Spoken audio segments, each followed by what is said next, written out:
Hello, everyone, and welcome to the Enterprise Mobility Expedition podcast series. This is, of course, presented by 42Gears. My name is Armaan Sami, and I'm the Territory Sales Manager at 42Gears for the DACH region and the Netherlands. And I'll be your host for this episode.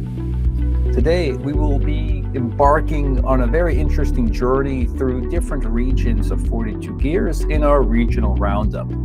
We will traverse the landscape of AI adoption across the US, EMEA, and APAC, and we welcome you all to join us as we uncover the distinct challenges and trends and maybe some innovations which are shaping the approach of artificial intelligence in these very diverse regions. I would like to introduce our guest today, Masten, who is a senior sales engineer and who will be sharing his insights from the US perspective. We also have Stuart, our Africa Sales Territory Manager, and he is representing our EMEA group, as well as myself, kinda. And last but not least, we have Rohit, who is a sales manager and joining us from the APAC region. Welcome to our podcast. Masten, would you like to give a short introduction? Hi everyone. My name is Masten Leonard. I'm actually been a senior sales engineer with 42Gears. I'm excited to speak to everyone about some of our AI integrations and definitely some future plans. AI is definitely a passion of mine. I love talking about it. It's just such a fast-moving field that I definitely want to share some things with people. So happy to be here.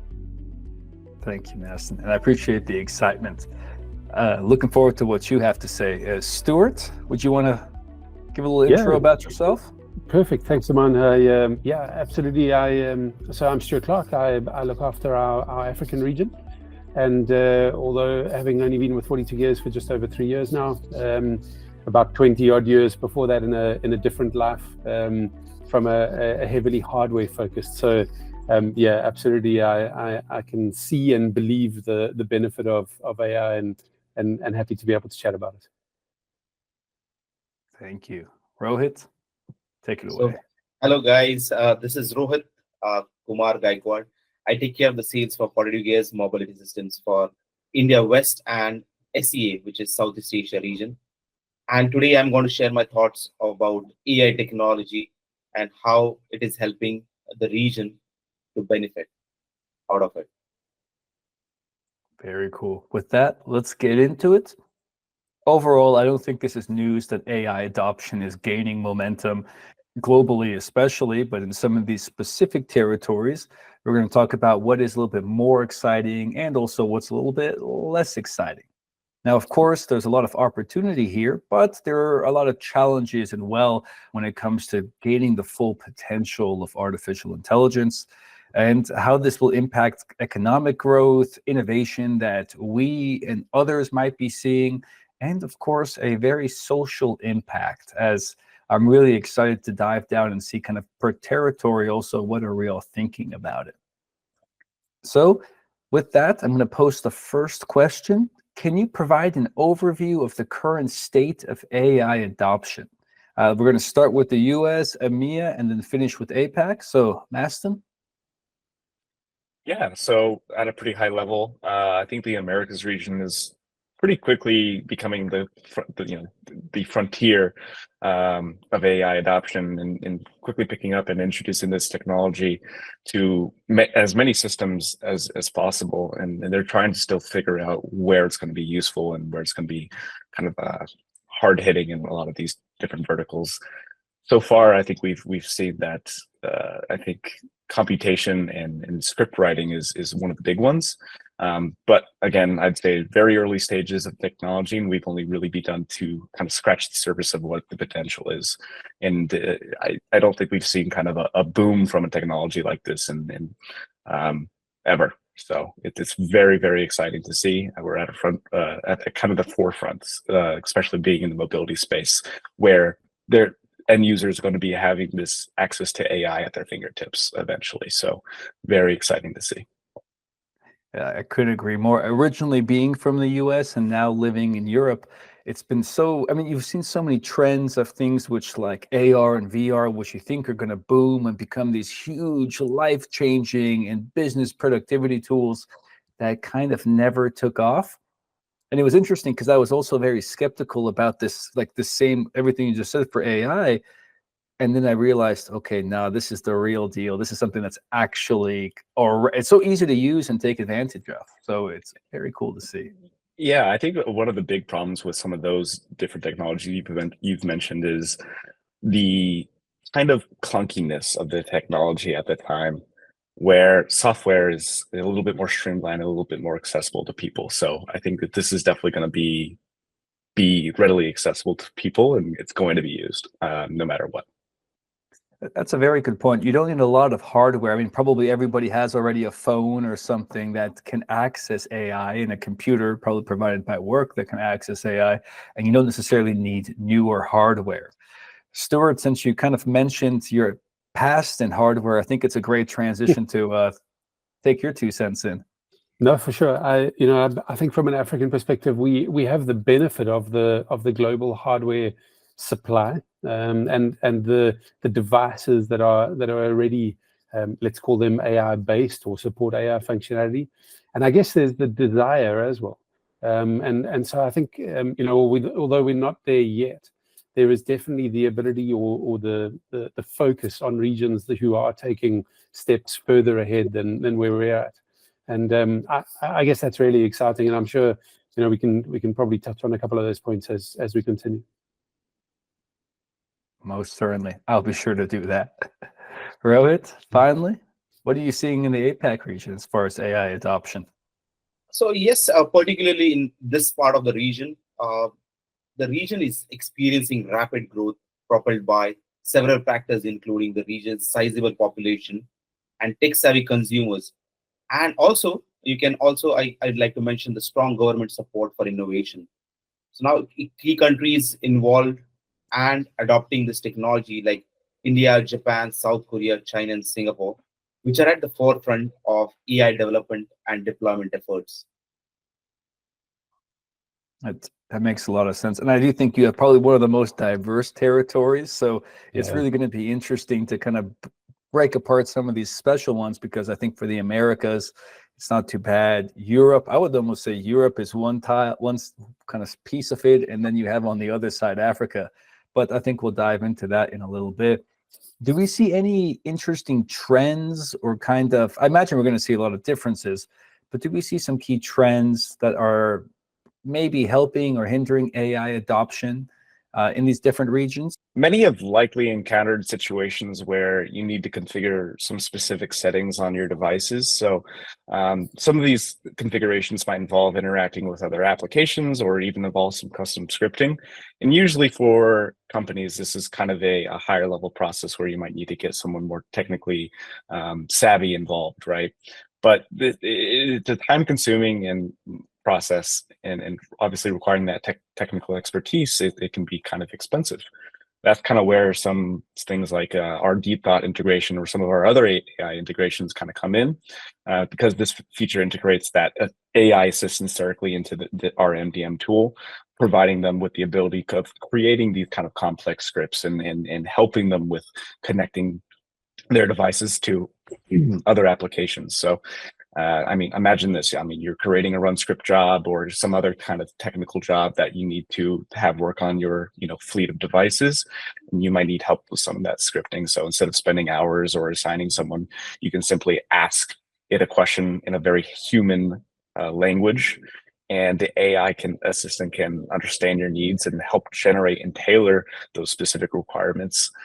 So you can get the end result that you're looking for. So you don't really have to struggle with writing complex scripts. Sorry. You don't have to really struggle with writing complex scripts from scratch, or you don't really have to interact with a more technical user necessarily, because it brings kind of an average level user to a high-end technical user, just by them being able to integrate this technology or integrate their own learning with this technology so that they can better assist themselves. I mean, again, to that point, I think from my perspective, in my early days of 42Gears, it wasn't that we necessarily always had technical users. For some SMBs, it could have been like I don't know, my cousin is the most technical person I know, and I've hired him. I don't know, to manage the warehouse and to kind of manage IT admin related stuff. There's no way he could do it, write a script, or maybe spend hours researching it. So I can totally see how deep thought's really going to be able to change things up. Absolutely. Stuart, you kind of, great to hear. Stuart, do you think this would also help make a difference in your regions? Correct. Yeah, absolutely. I touched on hardware a little bit earlier and said that we're this massive availability of AI-enabled devices, and we're seeing even in the small deployments that I've been exposed to, things like, as an example, in retail, faster processors and image-based technologies as opposed to laser, that now give the point-of-sale scanner the ability to be able to validate a product against a barcode. So, the shape of a bottle of wine, but perhaps it's being scanned as a packet of M&Ms. And so that type of technology being included is obviously, it's really important, and it makes a massive difference in this region without necessarily having the added expertise to be able to continue and expand on where we're going. In a T&L perspective, we're seeing, again, camera-based systems that allow identification of products for sortation or logistics systems, and even the ability to be able to validate text or identify maybe a warning symbol on a particular package while it's being routed through a distribution center. The other one I was thinking of is manufacturing systems, smart camera-based detection, identification or validation of the fact that a product has been produced to the quality or the design of what was expected. So yeah, I guess I keep referring to the hardware side of things, but I see that as an easy entry point in our region. What I think is a very good point that both of you have made so far is it seems to be that these AI tools are really being used as tools to help people get things done, which maybe they would not have the experience to do or the time and the dedication to, as you mentioned, Stuart, to make sure this is the right bottle of wine that's being scanned and not a label or a price tag that's been switched. So I can definitely see how AI can simplify. And being a checker way back when in my college days, it would have been great for me if that just flashed red, right? And then told me, hey, Armaan, this one more time, something's off. Absolutely. Rohit, I know you mentioned earlier that you had, well, let's say in some of your territories, you have a more tech savvy kind of group of users. How do they look to use AI? So, as you rightly mentioned, there are multiple tech savvy, and considering the population in Asia region, so the industries are adopting technology like manufacturing, healthcare, or finance, with focused on application like facial recognitions, autonomous vehicles, e-commerce is growing massively. And apart from these industries, even government initiatives in this region are having a role to play in AI technology. If you ask me, like China is dominant in AI investment. Japan is focusing on robotics and automation. Singapore is focusing on smart nation initiative. A country like India is also growing in AI startups. So these trends illustrate the diverse approach of AI adoption and utilization across the region, driven by unique economy and social factors in the region. It's very interesting because I think I can totally see some similarities. I mean, living in Switzerland now, I can see like kind of similarities to Japan, where they want to make sure the tools are being used to give the best product or the best service. But I think it's very interesting because in other parts of the world, maybe too smart is too smart and seen as an invasion of privacy. And I think this is a big thing. Like culturally, it speaks a big difference. Again, our counterparts in the UK, which have cameras everywhere, maybe they don't care so much. But I know in some of our territories, our privacy, our faces, the cameras, using AI to track us is quite dangerous. And I think this will be kind of a similar thing that we see, that there's a lot of cultural, different type of environmental regulations, and of course, infrastructure that is a limitation or a benefit. But how do you think about that, Rohit? Like, do you see any similarities or do you see any kind of such factors that make maybe a bigger difference across APAC? So yes, definitely, there are security concerns, the data privacy concerns in this region. But there are much bigger concerns here in this region are the legacy system integration, which I was discussing some time back with one of my colleagues. And the legacy system limitation wherein the companies struggle with integrating AI technology with the legacy system and infrastructure, resulting into compatibility issues. So that's one of the biggest challenge what the Asia region or APAC region specifically is facing currently. That makes sense. Like older systems that don't integrate well, or maybe don't even have the power to really feed enough data, or the ports, the APIs to feed enough data for AI to be able to take full advantage of it. Definitely. Masten? Sorry, Rohit, do you have something to add? Yes. So definitely, you rightly mentioned, yes, legacy system is playing a role in it. And other limitation, what I can foresee is the companies may encounter infrastructure limitation, including inadequate internet connectivity or power supply, the data storage facility, which is impacting the scalability and performance of AI applications. So that's the other phase of the AI and the challenges faced in this part of the world. It's not just you. I'm sure Stuart can talk about power and losing it. But before you do, I wanted to get Masten's perspective on this, because I think it's going to be very almost the complete opposite effect, where you probably have enough infrastructure in the US and you probably have other restrictions.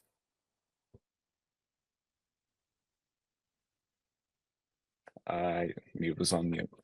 No, yeah, that's absolutely correct. So in the America region, obviously, we're willing to kind of take that extra risk in infrastructure to be able to kind of start producing this new technology, because there's a lot to gain from a successful adoption, right?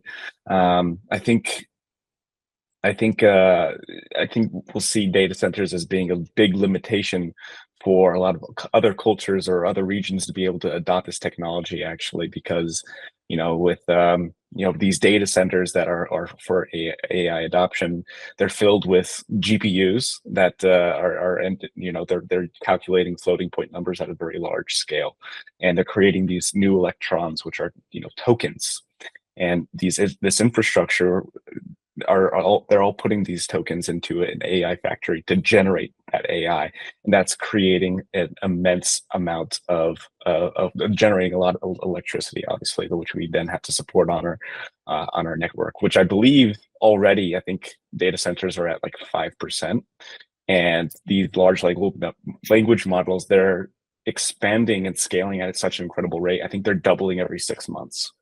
So we're going to start to see a very large scaling of need for infrastructure. So it's going to be a big problem if some of these other regions are not able to compete and are wanting to use some of this AI infrastructure. They might have to kind of obviously ask other regions to kind of generate some of those tokens for them. My first thought was, Stuart, all the connectivity issues we have when we try to connect sometimes. What do you think 5% additional drain on your infrastructure would do? No, absolutely. I mean, I think in general in our region, aside from power, which you probably saw me smiling as there was any reference to it, we don't have enough to be able to continue just on a daily basis. But connectivity specifically and bandwidth it's a fear. It's one of the biggest concerns that I hear our customers bringing up. Just today we have 9 undersea cables that give us internet access at the southern part of Africa. 4 of those 9 are damaged, and so right now we're running with I guess a little less than half of the normal bandwidth, and based on what Masten said just now, the requirements in terms of just the general infrastructure, I guess that again rings bells and sets off sirens for me that in general we have a lot to do in order to be able to get closer to fully adopting, or at least beginning to adopt AI in the way that we would potentially need to do. I liked what Rohit said a little bit earlier. Sorry to jump back to that, but recently I was reading a document that mentioned that we've got more than 50 countries across the African region. Only 4 of those actually have a published AI strategy. So it's quite clear that there is a significant lag in this region, from various aspects. Because I'd say from the EMEA region, I think they would have the infrastructure to kind of support other countries. I mean, especially larger ones like Germany. But the data that's behind it is so sensitive, I'm going to say. Maybe not always, but a lot of time. And the material that the AI has been trained with, I think culturally maybe might speak something in Europe, but maybe not in other parts of the world. Masten, you said I thought it was interesting because you mentioned languages being a human language. You can speak to the AI, but I think until an AI can speak multiple languages to a very effective level, as in English, it's going to be a little bit of a challenge in some regions. Funny enough, I mean, most of Asia is very English speaking. America is pretty English speaking. And in Africa, there's a lot of English. Yeah. In Europe, although we speak a lot of English, almost everybody can, it's still not preferred. And especially as we talk about some of these kind of like regular, or not, I don't want to say regular, but let's say non-IT specific jobs, like let's say warehouse logistics or picking, pulling, scanning, retail, whatnot, they might not have enough skills to be able to even do just that in English. So I'd love to share, and I hope that people in Europe do share our AI tools with everybody, but it might not be as useful as you might all be thinking right off the bat. Yeah. To segue into kind of, we talked about some of the things which might be a challenge, some of the things that might be to our benefit, but does anyone have some successful cases of AI that we can kind of turn this around and be a little bit more inspirational?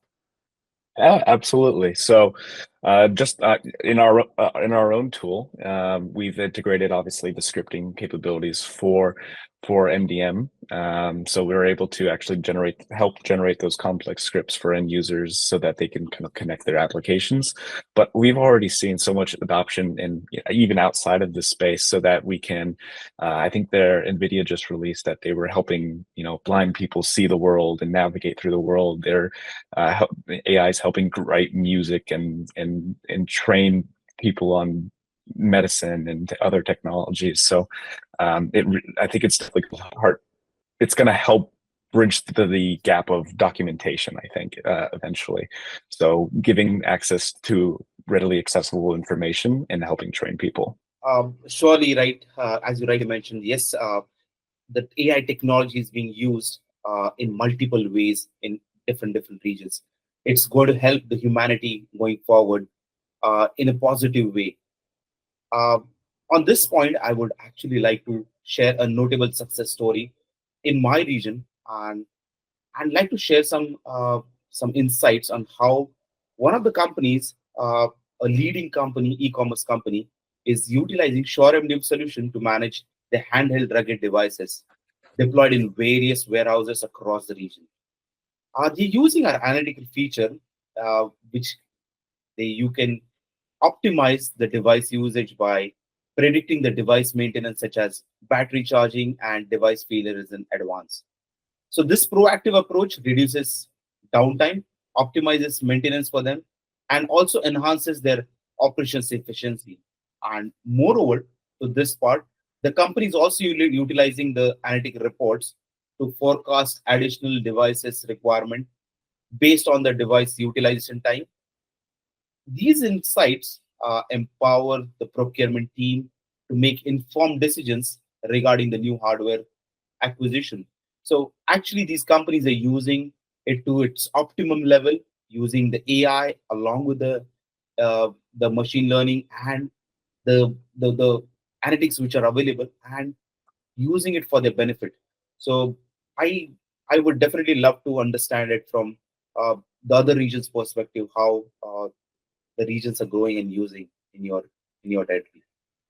So I mean, just to speak about that right now, and I'm sorry, my lighting, I understand, a bit darker. I'm not actually in the office. I'm in a hotel room because I'm at a logistics event in Germany. And it's amazing how much this very topic comes up, because many times people do not know or do not have the right information to be able to make very accurate predictive judgment. And what ends up happening is every company has that one person which has been there long enough and kind of has a feel for how long this device is going to work before it needs to be replaced, or hey, the busy season's coming, we need to order 10 more devices because of, well, the wind's coming from this region, so actually we need 20. But nobody can really figure out why. So I think this is a beautiful example of being able to forecast and see the things that are maybe clear, but if you're a new employee, maybe not so clear yet. Yeah. But at the same time, dealing with these unforeseen things, which could be a problem. And essentially, I mean, if something goes down or you don't have enough devices during the busy season, it's a big problem, especially if you're a large e-commerce. And I can tell you, if I order online and I need to get my wife something for Christmas and that's not there on time because there wasn't enough scanners, it's going to be bad for me. So absolutely. I'm happy to hear we're making an impact. The first on that's common across the world. right. Harmony.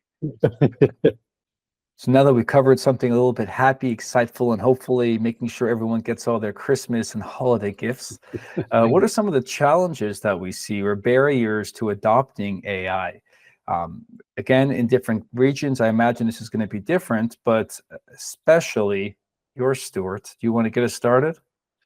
Yeah, I've got I guess, both funny and sad story to tell you. It's probably 25 or more years ago. I was told about a situation in a small, I guess, rural town, a little bit inland from where I live on the east coast of South Africa. And there were two retail chain stores almost directly opposite each other on the main street. I guess, as you can imagine, they have to do things and they had to be creative in order to attract the population of that town to visit their specific store. But one of them decided to take a really large step and implement or deploy barcode scanners, which I guess at the time, 25 or 30 years ago, was really a massive step forward. But be it as it was, they deployed it and they had their reasons, and I guess they thought that this would significantly help what was I guess the improvement of traffic through the store. The problem was, day came, scanners were deployed, tested, and everything began, and the store was empty. And they looked across the road and the store was full. And so after some time and some discussions with the normal shopping population of the town, the owners of the store were able to realize that there was a belief that in one store, you had a relationship with the cashier, the person who looked at the item, captured the price into the point of sale device, and accepted your payment. And in this other store that was now technologically advanced, there was a strange looking device that the cashier held in his or her hand, scanned the product, and somewhere between the device and this point of sale device, it came up with a price that you were expected to pay. And so there was this fear immediately that this may not be correct, and why should I take the risk of potentially having to pay more for what I was going to be buying from the store? I believe the barcode scanners were reversed and removed from point of sale almost immediately, and it took, I'm told, a number of years to get back to the point that they were, I guess, kind of leading edge in that particular part of South Africa. But it's, I guess, a very real example of how perhaps being on that leading edge or bleeding edge, as often we hear it being spoken about, can have a negative impact just in the general user population. And I think it's such a beautiful comparison. You probably could not plan it any better, that you had two locations geographically close, and you could just not even track the numbers, but visually see, hey, there's something going on here, and then track it back to figure out. Yeah, technology is scary sometimes.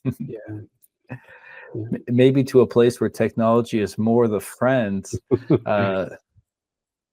Masten, what do you think about, or have you seen as challenges? Yeah, absolutely. So out here, obviously, people are a lot more open to embrace technology.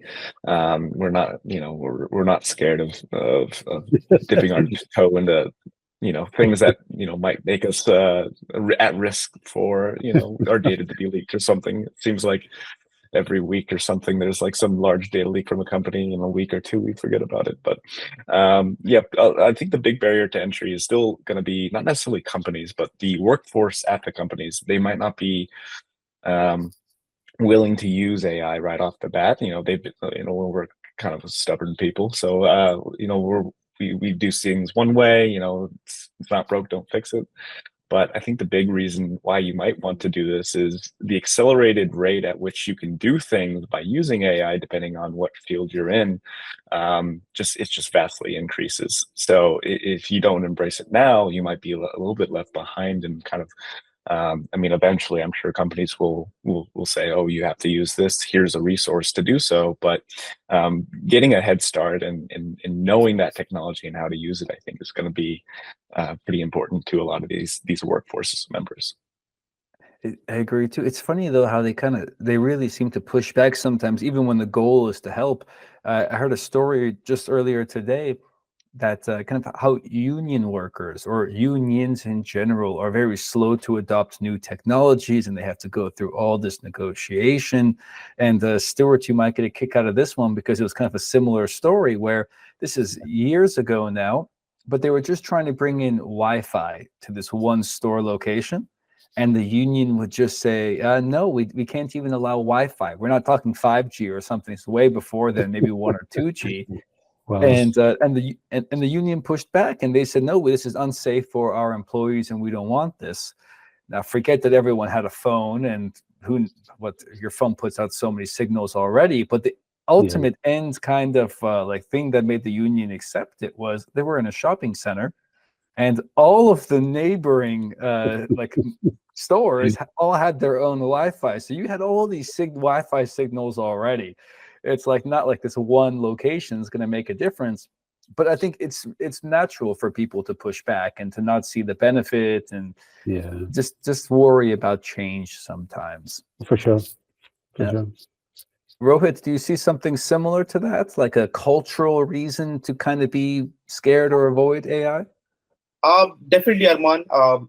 As you guys are speaking, yes, I can think of some few pointers wherein this region is actually slowly adopting, but there are barriers to it wherein people are more concerned. So now, if you go back in history, people were concerned wherein the computer age was coming in back in 80s, and people were concerned our jobs will go away because computers are going to replace the humans.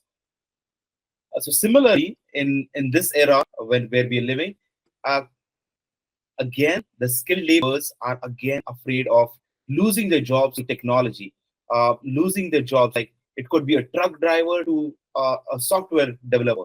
So there are two different set of people who are actually afraid of computer or the AI technology taking over their jobs. And that's one of the biggest barriers the companies are facing to adopt the AI technology. If you ask me particularly, the banking sector is actually trying to implement facial recognitions and all those details like risk mitigation and all those softwares into the system. And slowly the financial sector or the healthcare sector is adopting. But the other side, the developers who are available there in the market, they are saying, now you go on the AI or GPT, you just type in the sentence and you get the code generated automatically. On the other side, the West, we look at the Western countries wherein companies like Tesla are using AI on autopilot or auto driving cars. So now the truck drivers here are also afraid, okay, so this autonomous technology fitted into the trucks or the vehicles is going to take away our jobs. It could be the driver segment, or it could be the truck drivers, the lorry drivers across this region. So that's one of the biggest barriers I could see, or I could foresee in this region specifically. I think that's definitely a fair point. I mean, this is one of the, I mean, obviously truck drivers is a kind of a more blue collar job, but this is one of the first times a white collar job is kind of in danger of becoming, obsolete. But I think it's important to realize that, and just like with some other tools that have been kind of implemented in the past, this is just going to allow users to work a little bit better. I'll take developers as an example, for instance. So let's say you have two developers. One is a 10x developer, and one's maybe pretty decent but pretty average developer. If, let's say, the average developer starts using AI as a co-pilot and uses that to kind of enable him to do a little bit more writing and a little bit more complex writing, he's going to be able to complete at that 10x level if that 10x developer did not embrace the same technology. So if he did embrace the same technology, he might be a 100x developer, who knows? So it's very, very interesting to see. So Masten, I definitely I can echo that the same point. I also feel that reskilling is one of the biggest challenge what governments are facing, or these blue collars and white collar laborers are facing, is when they need to reskill and cope up with the technology, or go hand in hand with the technology like AI. They need to learn the AI technology and reskill themselves to match those skills level. So going forward in future, we need to reskill ourselves to cope up with the newer technologies coming into the picture, because it's a rapid growth. We have seen this computer age, the technology, internet age. Now we're going massively into AI, which is going to transform the whole world, and which is transforming rapidly. So we need to have reskilling as a basic, as a core to go forward. I mean, from our perspective, sorry, Armaan, I just listening to what Rohit and Masten are saying, it's so clear to me that there is massive benefit for particularly my region, but there's most definitely a number of hurdles that we've got to jump over before we can get to that point. I think, but listen to all your points, Stuart. I can't wait for you, and especially your government, to start to use a little bit more AI for some little optimization. But I can never. I mean, with change, I think it's always interesting, because with change comes the unknown. But what I'm always keep coming back to is the fact that, yes, it's unknown, but usually the implications are going to benefit you in some way. And it might not be seen directly. But I give this example that while I lived in California, I had a friend who was in his family worked in a tire shop. And so worked that they owned a tire shop and a Goodyear tires, and they would always be kind of doing these repairs and tire swap outs and stuff like that. And kind of with like self-driving cars and everything, the thought process was that, hey, cars would be driving more efficiently, and that means that there would be less hard braking and kind of safer roads, less repairs would be needed on automobiles, and they were kind of worried that maybe the market would not be so good for them.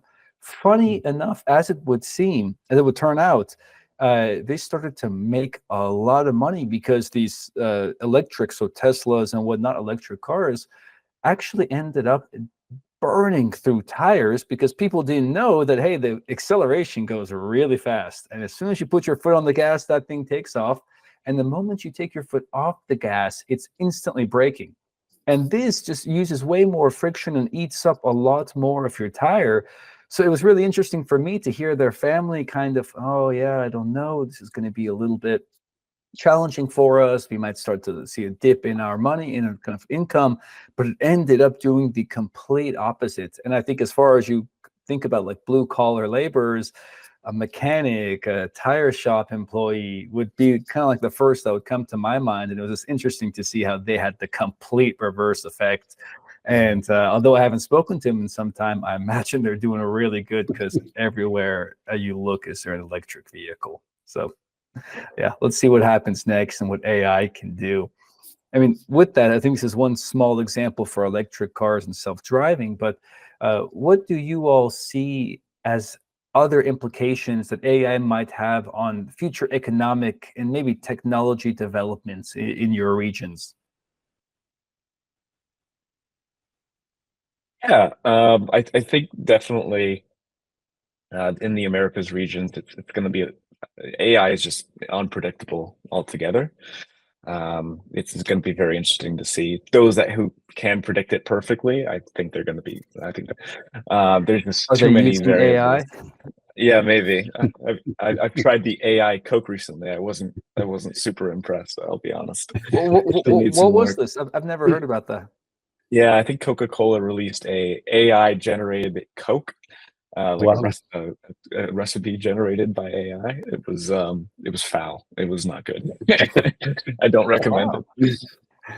But That's so it definitely needs some work. But there. it's No, sorry. I was just gonna say that there is an AI. So for those of you that know me, I'm a big fan of whiskey, and there is an AI whiskey that I think comes from somewhere in the Nordics. And I have to say that wasn't so bad. Like it wasn't something mind-blowingly amazing, but it wasn't bad. So it's interesting that Coca-Cola really dropped the ball on this. But it goes to show you some old recipes just can't be changed. I think they only had some trouble there. Maybe mistake salt for sugar or something. Maybe the AI was trying to be too healthy and cut down on the sugar recipe. Yeah. Yeah, maybe. But it was, it's an unpredictable field. It's very interesting. It's going to be very interesting to see how this kind of infrastructure impacts everything. I mean, there's just a lot of moving parts still. I can't really say for certain what's going to be happening, but I do expect that most companies will adopt AI in some form of fashion, and maybe even have a company pilot. So the workforce is able to ask them questions, and get answers to those questions that might be data sensitive, and they're able to kind of consolidate that and use their own kind of pilot in their company. I'm still waiting for my 42Gears pilot to help me with my email inbox. But I'd like it to help me with my expense reports.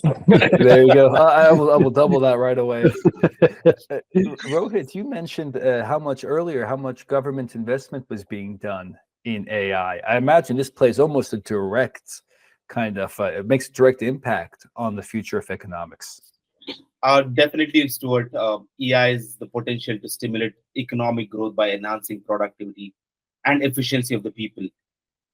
In innovative sectors such as manufacturing, finance, healthcare, or it could be the agriculture or services sector, which is uh, greatly available in this part of the country or this part of the world. By automating routine tasks, optimizing resource allocation, and enabling data-driven decision making. So AI technology can help unlock new source of value creation and drive GDP growth in this part of the world. So yeah, it's going to affect the economy, and it's going to affect economy in a positive way. You hope all investments do, so that's always great to hear. Do you see, since you're kind of feel like you're really in that topic there, do you see any industries that might have a bigger effect on the economy, or maybe a bigger effect right away than others? Definitely. So Armaan, there are industries which are leading industries which are adopting, and while the other industries may be lagging behind. If you ask me, I can talk about two major sectors. One of them is finance. The financial service is using AI technology for applications such as fraud detection, which I've already discussed, risk mitigation, trading, and personal banking services. So these fintech startups in the region are leveraging AI driven solution to enhance customers' experience, improve operational efficiency, and mitigate financial risk at the same time. Another industry would be healthcare, which is another sector experiencing a rapid AI adoption in the APAC region, which with applications ranging from medical imaging analysis and disease diagnostic to drug discovery and patient care. So these are the focused industries I can talk about, but there could be many who are actually using AI technology for the benefit of improving the efficiency and improving their businesses or improving their business processes. Especially healthcare speaks to me because I was just at the hospital and it was so interesting. They had done some blood work on me, nothing serious, but they just were doing some checkups. And it was so funny because doctor took the readings, went to a website, punched in the readings, and they gave me my health score. And I was just there thinking, oh my God, this could have been completely handled by AI. I did not need to come all the way to the doctor's office for this. But maybe one day very soon. Stuart, what do you think? Is healthcare going to be the first thing impacted in Africa? Oh, absolutely. Well, look, I've given examples of I guess touches in retail and T&L manufacturing, but listening to what Rohit said about specifically finance and healthcare, I think we can clearly see the benefit, and I would hope that organizations in this region are beginning, or at least beginning the process, of working towards the ultimately what would be a massive saving, both in terms of cost and benefit for their customers. I hope that next year, if we sit down the same group and we have the same discussion, then instead of like 4 out of 50 countries, it's going to be something like 20 out of 50. But we'll cross our fingers, knock on wood, hold our thumbs, and everything in between. What do you think about the US? I think, again, it's going to be much bigger and broader there, but might just be my interpretation. No, absolutely. I would definitely say large companies in general will be the most advanced in terms of AI, just because they can afford the infrastructure, the infrastructure, the training, and they can get the most out of it because the amount of data that these companies hold is immense. So any companies with large amounts of data, or maybe even need some form of organizing, can utilize AI to at least restructure or kind of contain some of that information and start making business decisions, because they can look at the past data. And an AI can look at the past data, right, and tell them, okay, maybe these are some key things that you should be looking for to make business decisions on, or maybe we need to cut our losses with this particular sector. We're not making any money, right? So obviously that's always kind of bittersweet, right? Because the efficiency is always nice, but with it's good to see. I know with 42Gears specifically, we've already made some basic AI adoption, and we've made a lot of. We're trying to make it accessible for many businesses and even small businesses, so that they can start looking at their own reports and making business decisions. They can make business decisions off of that. The ability to easily pull data from the console and create complex scripts cannot be overlooked, because it just gives you so much power to standardize these different things that you might be working on. And even if users are not well versed in the software or any software, they can still make some good headway in our console. That's very important. Making a solution and technology, making solutions more accessible and approachable for people is what I would hope would be one of the biggest goals of AI. I mean, I don't know, Masten, I know you're a little bit younger. I would remember a couple of years back, I would always hear the term, the data information is the new currency. And there'd be all these like catchphrases, and people would be throwing that around, and it made no sense to me. And it's so funny that now we're seeing Making that sense completely now? Yep. Yeah, I should have put the bullet earlier. Yeah, data's the new gold, right? So you'll see several of these companies that just have a large repository of information.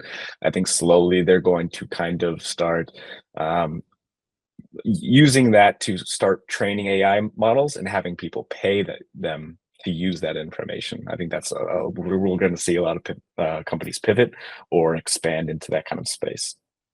Is that where you kind of see or envision the future of AI kind of going to in the US? In terms of companies selling information, I mean that happens day to day already.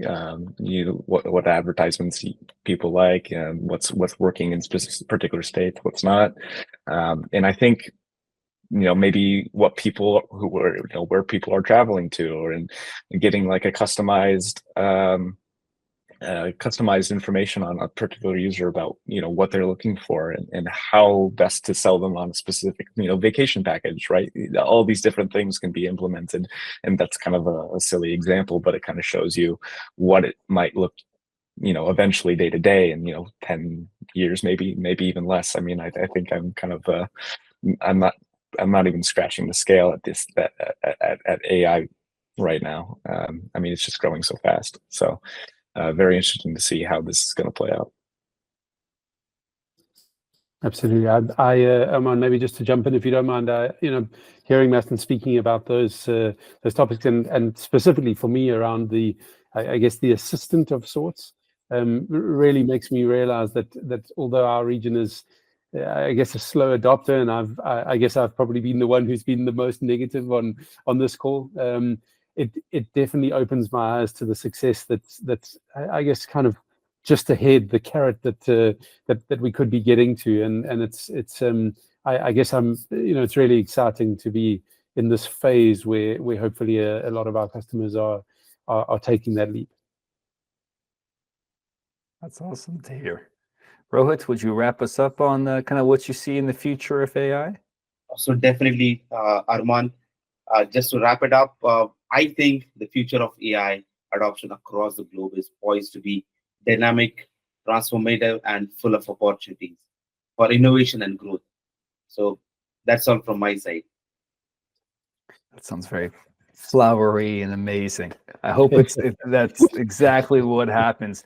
And because it all sounds so exciting, it is almost sad to know that I think in many cases we will be spending hours and hours of time and making very large financial investments on projects which probably won't pan out or won't have a direct result right away. But the goal that in a handful of years, everything will probably kind of standardize and be much better, whether it's companies being paid to train a solution, whether it's people offering up data or training engines or trying different models on their own. I think this will work. I'm really looking forward to see what this means exactly. And probably what I would like to ask as the final question to everybody here is, what were your major takeaways after hearing kind of the other territories and kind of what they all thought and their experiences? What kind of stuck out to you the most? Masten, would you get us started? Yeah, absolutely. I mean, just having a conversation with you guys, I really found out that there's a lot more different use cases for AI, as well as different problems in different regions. So I think maybe getting on a call like this, and just maybe collectively gathering some additional use cases from customers and how they would like AI to be adopted would be really, really important, especially for Sure MDM. I think you brought up a point earlier about languages and that being a big problem. If we can open that up and maybe even have customers easily access the information, not just in English, but in other languages, and an AI tool to maybe help them kind of make these decisions on their devices, I think that could be really important and interesting. Thank you, Masten. I appreciate you giving me the pat on the shoulder right there on that call. Rohit, what did you take away?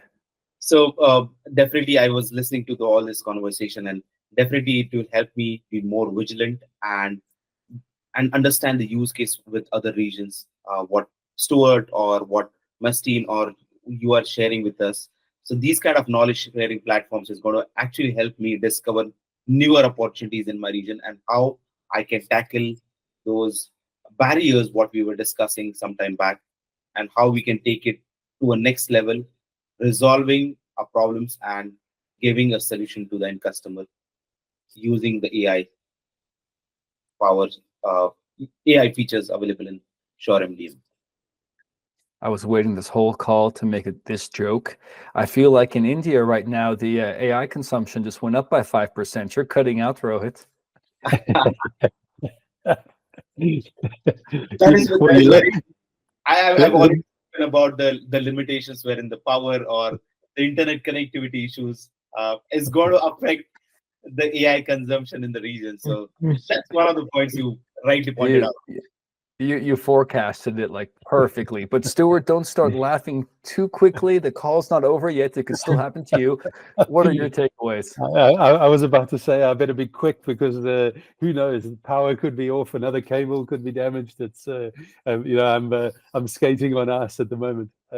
No, I guess just adding to what I said earlier, I guess what's been clear to me in this conversation is the fact that well, I guess I have probably mixed feelings. I have this disappointment that we're not there yet, but at the same time, I'm genuinely excited about the fact that we have so much more to go. And listening to the other territories and the other examples that I've heard just in this last short while, really, it I guess gives me a sense that for sure whatever is coming, and particularly in this region, it has to be exciting. It's going to be hopefully the one of the most exciting periods for my territory in the next couple of years.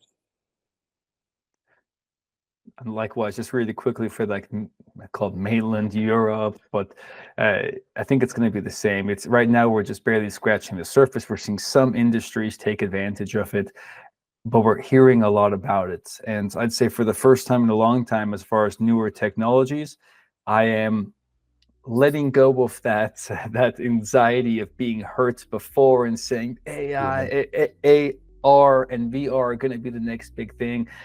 And unfortunately, being very wrong, I'm careful, but I have a good feeling about this. And I'm looking forward to see what we can do at 42Gears to kind of help and open this up and get more people using our solution in more ways, but also just to see in general how the world kind of comes out and how hopefully everything is going to be better. I don't know if it's going to happen yet, but I'd love to be able to one day sit down with you all again and just to kind of recap and see, hey, what's changed. But for now, I hope that you as the listener have liked and enjoyed this episode. Thank you for listening to the Enterprise Mobility Expeditions podcast. And if you enjoyed our show, please rate and review us on Spotify podcasts, and be sure to come back for another interesting and insightful session with our tech experts. Don't forget to share and subscribe to our podcast channel. Stay tuned for much more brewed content only on Enterprise Mobility Expeditions podcast. Thank you all very much. Till next time. Cheers, everybody. See ya. Cheers.